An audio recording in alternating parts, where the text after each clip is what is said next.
going on in gaming news of the newsy gaming variety?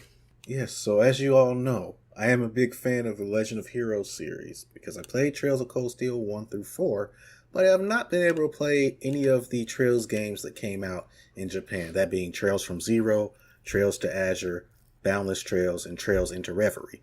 Well, guess what? They're coming to the US in 2022 and 2023 to Steam, Switch, and PS4. Cool. So I'm very excited for that. A couple of those games, Trails to Zero and Trails to Azure, actually take place kind of around the same time as Trails of Cold Steel 2. Mm-hmm. So, you know, there's characters in the Trails of Cold Steel series that are from those games that I met them and I was like, okay, but who are you?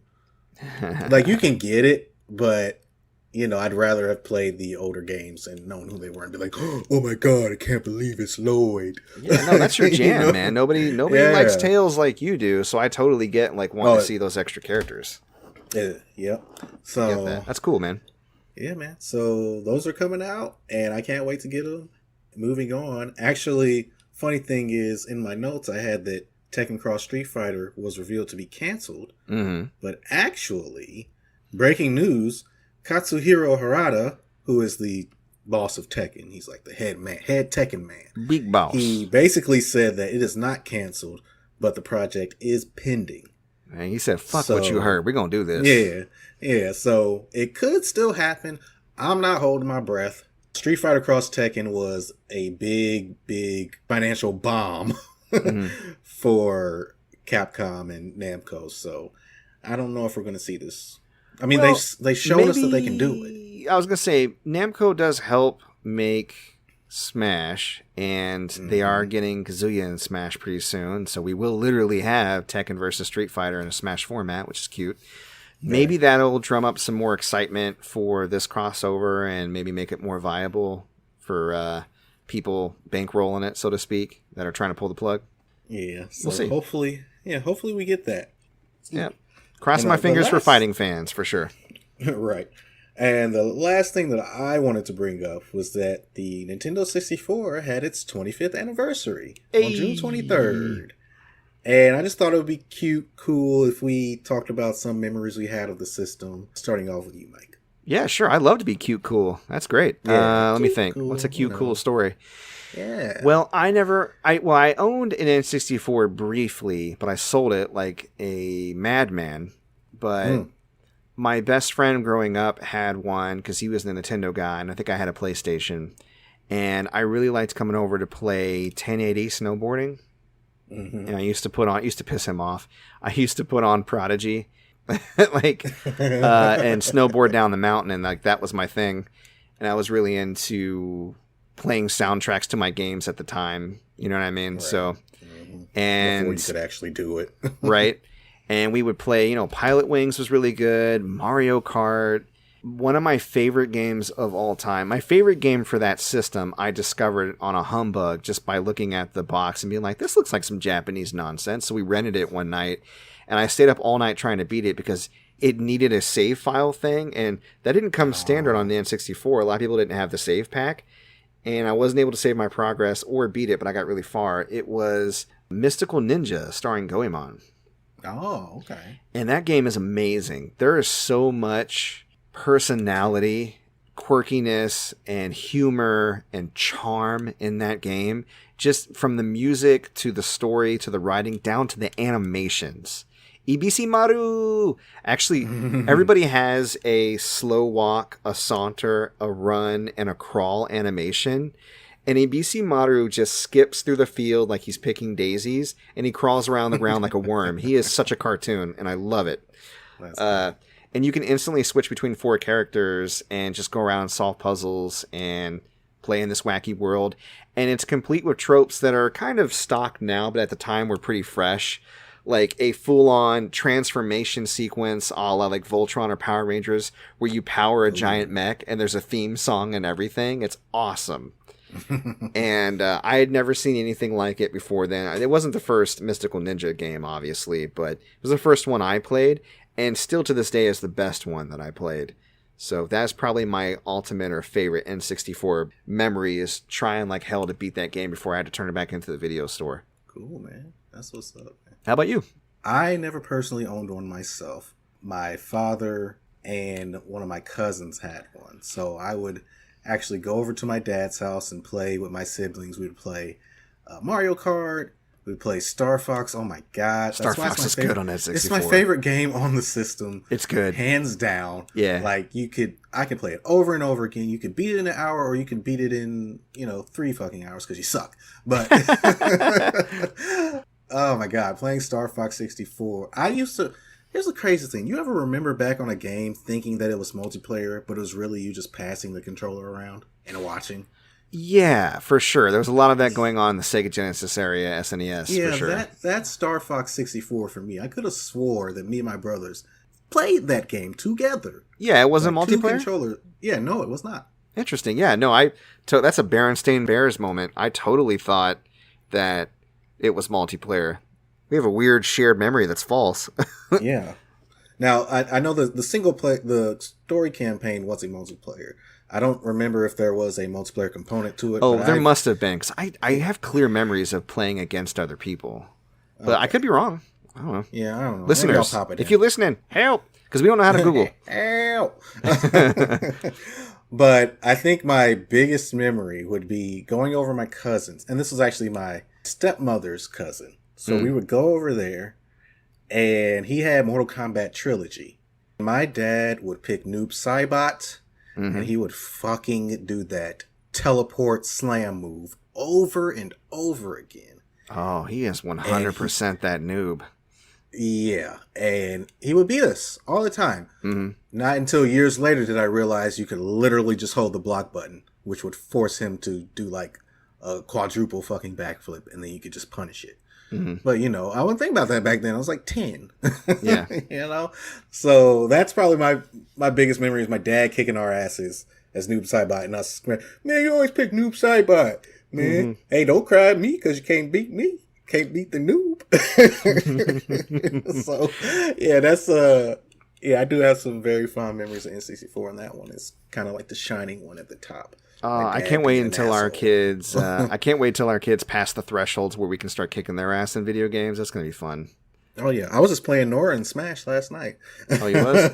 It doesn't feel fun now because Ben's picked up the Smash controller and I've tried to go easy on him or show him the ropes, but he's not really decent at games where you have to do a lot of inputs really quick or just not falling off the stage basically.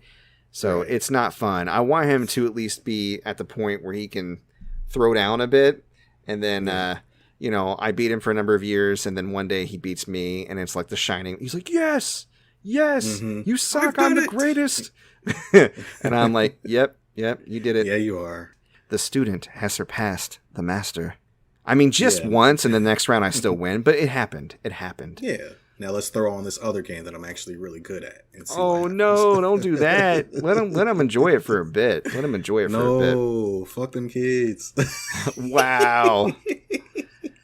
I don't know. I did that to. Remember my cousin Ryan? He was on the show before, Sergeant Pink Beast. Yeah. I did that to him. I mercilessly beat him. Usually it was Tony Hawk's stuff like that. Multiplayer. We had tag, stuff, and I'd let him do a really good round, and he's like, yeah. And then I would come in and just crush it. And I would relentlessly defeat him in everything for years.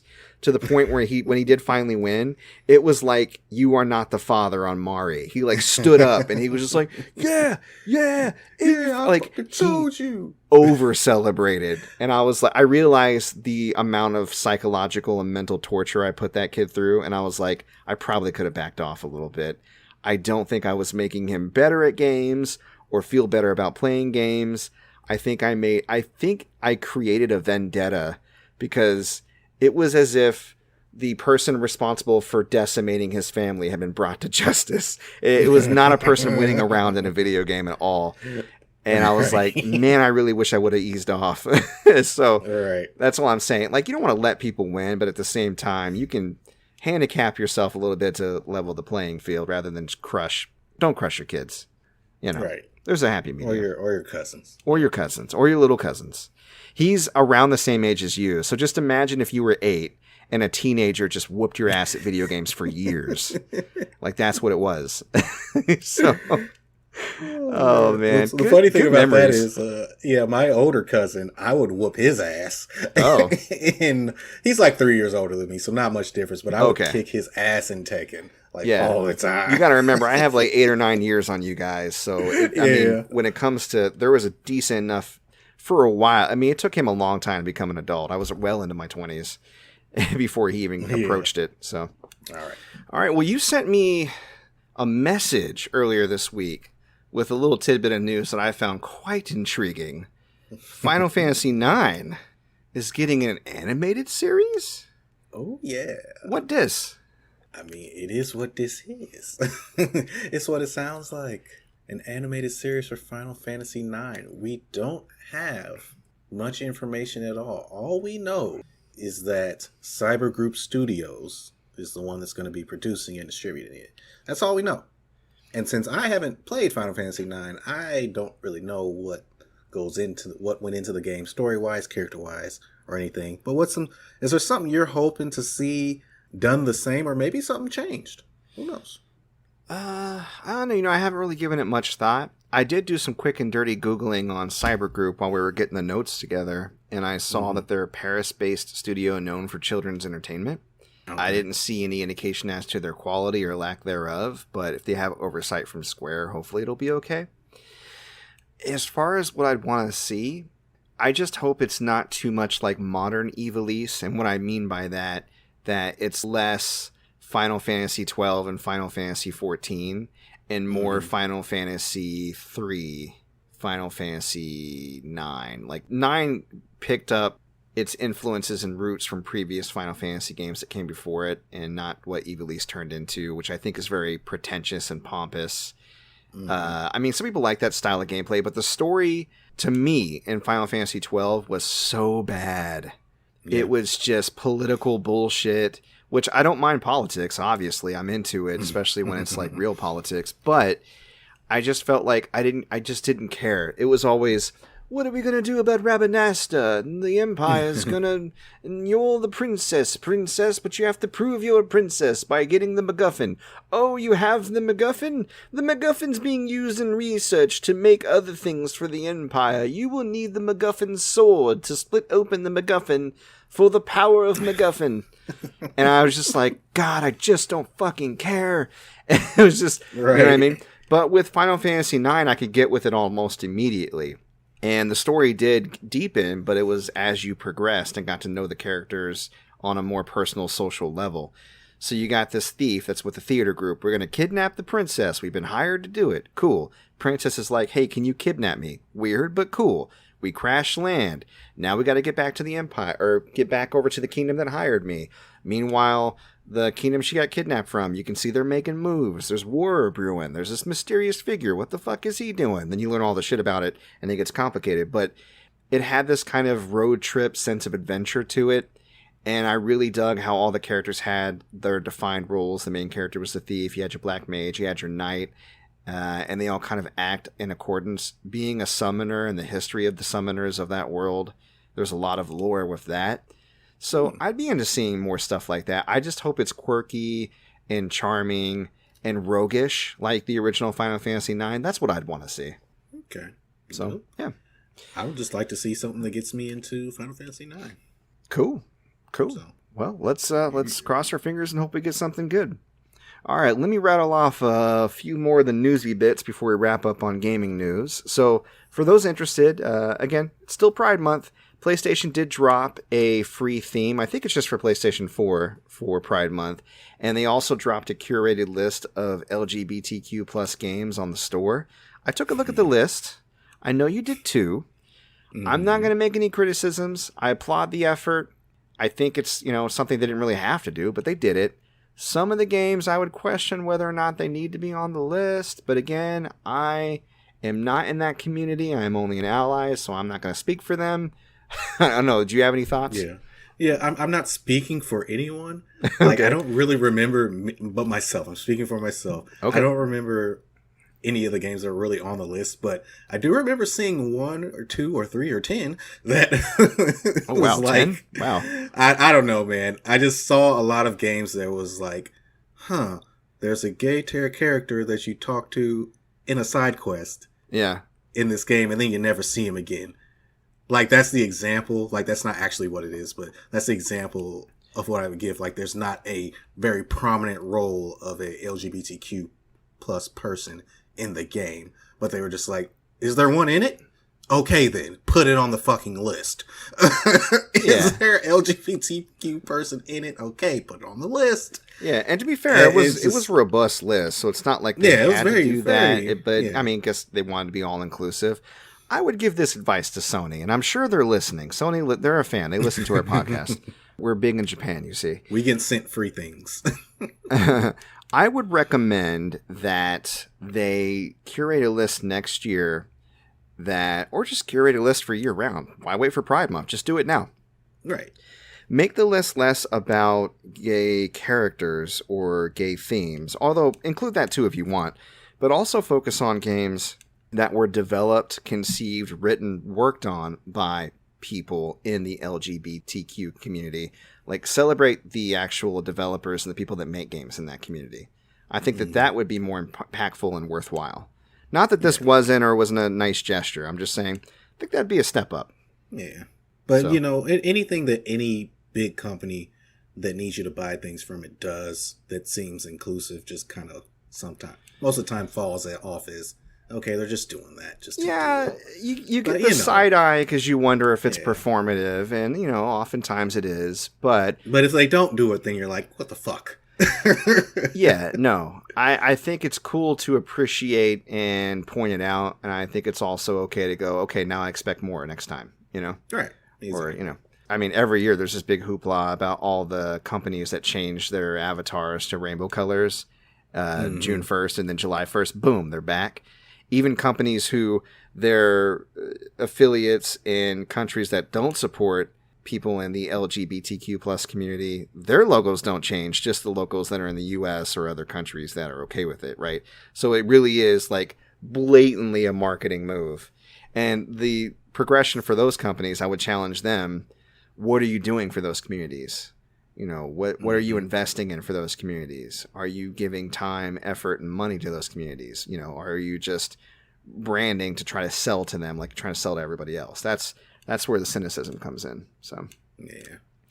Moving on, we got Cyberpunk 2077 back on the PlayStation Store. It is apparently now in a state deemed acceptable to be sold alongside the likes of The Life of Black Tiger and other such games. Right. Remember that, The Life of Black Tiger? Yeah, that terrible ass game. Yeah, somehow that's okay to be on the store, but not Cyberpunk. And I'm not making a statement or anything. I just think that's funny. Yeah, but did you see the the disclaimer? Not recommended for base PS4. Ooh, got him. That is hilarious. Yeah, don't buy this if you don't have a Pro or up. Yeah. And even then, unless they somehow fix this, and maybe they did, I wouldn't recommend it for PS5 because that shit crashes like every hour or so. So, I got the proof, man. It is on the YouTube channel. All right, we got some rumors coming up that are actually kind of interesting. I've heard a couple of variations of a rumor about Ghost of Ikushima, which would either be a Ghost of Tsushima standalone expansion or just a straight-up sequel that's currently being developed for PS5 and PS4. Yes. Rumors state that it may be announced at an imminent state of play, which it would make sense that we should be expecting a state of play around now because Sony bowed out of E3 like it did last year, or the year before, I should say. Last year they didn't have one. So Sony's still staying away. So is EA, of course. We'll see. I'd be excited to have some more Ghost of Tsushima for sure. I think that'd be an immediate buy. So yeah, legit. Either way, standalone sequel or standalone expansion. I'm down. Yeah, for it. Give me that integrate or give me that full-on game. I don't give a shit. I'll take it. Mm-hmm. So that's exciting. Now, I should say that even though there are a few tidbits here and there to kind of support this rumor, it is still a rumor that is not on a fully solid base. It's not baseless. Yeah. It's not base full. It is base. So take it with a grain of salt, but it's exciting to think about. And I mean, they'd be silly not to be pursuing a sequel because that game did gangbusters. It won a lot of awards, and a lot of people were talking about it, and a lot of people love it. Even people who don't traditionally play those style of games were into it, and I think it felt really fresh because of the amount of effort that went into the characterization, the story, and the art. So, yes, more of that, please. Gimme. Less of this, please. The developer of Five Nights at Freddy's, Scott Cawthon. This is something that I skipped out on talking about last week because we were doing our annual whatever, but I wanted to bring it up. Scott Cawthon got a little bit of hot water recently because it was revealed that he has made significant political contributions to a lot of less than savory political characters like Trump, Mitch McConnell, Nunes, just horrible people. And he's got like $60 million, and he gives a significant amount of money, but also, by all reports and accounts, he seems like a nice guy who takes care of his family, listens to his fan base, has taken criticism in stride and adjusted his games. So there's this argument about, do you cancel or lambaste somebody over the political contributions they make, or do you judge them by their content or their character, or is the content or their character tainted by who they support if the person they support is the devil, like Mitch McConnell? So I kind of know where I sit on this, but I know we hadn't discussed it previously, so I'm really curious to hear what your take is. Well, here's the thing. If I have an issue with him contributing money to someone I don't like, then I wouldn't buy his game because that's how he makes his money. Mm-hmm. And that's how he's able to contribute to that person. So that's if I care. Now, I'm not a fan of Five Nights at Freddy's, so I have no dog in this fight. But, I mean, I just think you should do whatever you think, feels right to you, man. Yeah. Like, it's not really a big deal to me. People are going to support who they support. Like, if it was the devil, then be like, damn, he giving money to the devil. But that Five Nights at Freddy's, though. Let me ask you a question to, bring it a little bit more home personally. Okay. Let's say you find out that the primary developer or director of the Tales series... No. Yes. You find out that they're donating money to Trump, a decent amount, like tens of thousands of dollars every year, and to other politicians that, are just clearly racist and terrible. And now you have a decision on whether or not to buy that next game, knowing that some of that money is going towards that. What do you do? I'm going to buy it used. Fair enough. I'm going to buy it used, baby. So there are ways to get around all of these things. Like I bought Immortals Phoenix Rising used. Oh yeah, I played that too. Oh. Pretty cool. Okay. But that's as much as I'm going to say about it. Pretty cool. All right. We'll talk about more next week. Played it for 3 hours. Yeah. But yeah. Yeah, I mean, you know my stance on Ubisoft, and I think I'm okay with buying their games used too, but again, I don't think I'm going to stream any of their games. I definitely don't want to platform them, because it might encourage somebody else to give them money, and I don't want to do that either. But again, I'm not discouraging other people for giving them money. That's your decision, and I think we all have to pick causes. You can't pick everything, Right. It would just exhaust you. But if something speaks to you, and you want to make a statement with your wallet, I'm actually with you. By all means, do it or don't do it. It's up to you. I am also not a fan of Five Nights at Freddy's, but for example, I'm trying to think of a game that I'm really interested in getting. Let's say, bring it home for me. Let's say I found out Insomniac did that. I'd stop buying their games. Okay. And again, that's just because I don't want my money to go towards that. It's the same reason I don't eat Chick-fil-A. Some people are okay with it. They're like, I don't care if they give money to conversion therapy or things that hurt kids. I just want my chicken sandwich. All right, that's you. Do you, boo. The life is too short for me to just nitpick the decisions that you make. I can make my opinion known, but me personally, I'm not giving money to that. I can't do it. Not in good conscience. Once I know that. And the thing is, I feel personally almost like it's really easy to speak with your wallet and to vote with your wallet because we live in a time of abundance of choice. Like if you're on the struggle bus and you don't have a car and Chick-fil-A is half a block from you, and everywhere else is like 5 miles, and you only got so much time, I ain't judging that. But if you are well off or you have several choices, then it's just easy now that you have that knowledge to go, you know what? I'm going to get my scares elsewhere. Not Five Nights at Freddy's. I'm going to buy a different scary game. You have that option. You know, I'm going to get my open world Far Cry bullshit from someone else besides Ubisoft. And that's okay. I have so many games to play right now. I do not need Ubisoft. So yeah, that would be my thing. People crying about it, free speech and all that other bullshit and being mad. Oh, I'm going to support him more now.